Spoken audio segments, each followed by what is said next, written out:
పశ్చిమ గోదావరి జిల్లా నర్సాపురం నియోజకవర్గంలోని సబ్ కలెక్టర్ కార్యాలయం ఎదుట జర్నలిస్టుల ధర్నా. ప్రముఖ తెలుగు దినపత్రిక ఎడిటర్ ధనుంజయ రెడ్డి నివాసంలో అక్రమంగా పోలీసుల సోదాలు నిర్వహించడాన్ని నర్సాపురం ప్రెస్ క్లబ్ ఖండించింది.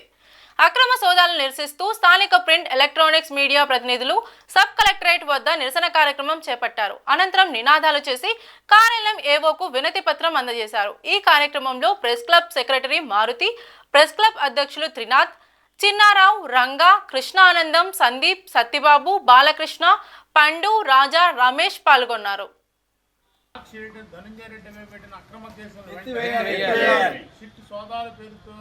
అవలంబిస్తున్నటువంటి అక్రమాలను జిల్లాలి ఏపీడబ్ల్యూజే, జిల్లాలి ఏపీడబ్ల్యూజే, జిల్లాలి ఏపీడబ్ల్యూజే. సాక్షి ఎడిటర్ ధనంజయ రెడ్డి గారి నివాసంలో పోలీసులు అక్రమ సోదాలను ఖండిస్తూ నర్సాపురం నియోజకవర్గ ప్రెస్ క్లబ్ సభ్యులు తెలుపుకుంటున్న విన్నపం. సాక్షి ఎడిటర్ ధనంజయ రెడ్డికి చెందిన విజయవాడలోని ఆయన నివాసంలో ఈరోజు అనగా గురువారం ఉదయం సిట్టు పేరుతో పోలీసుల బృందం సోదాలు చేపట్టింది.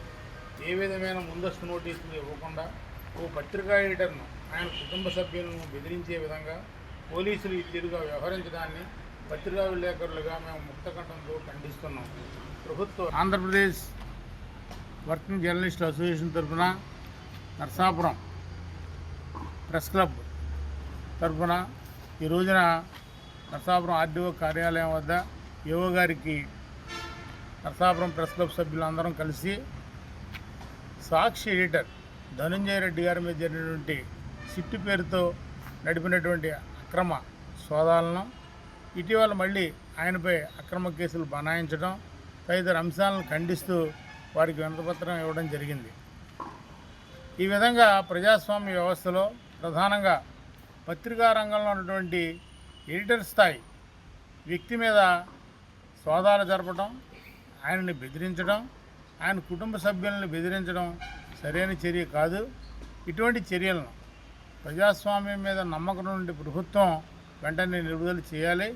లేకపోతే ఈ పత్రికా రంగంలో ఉన్నటువంటి ప్రతి ఒక్కరూ కూడా ఆందోళన చెందేటువంటి పరిస్థితి ఏర్పడుతుంది.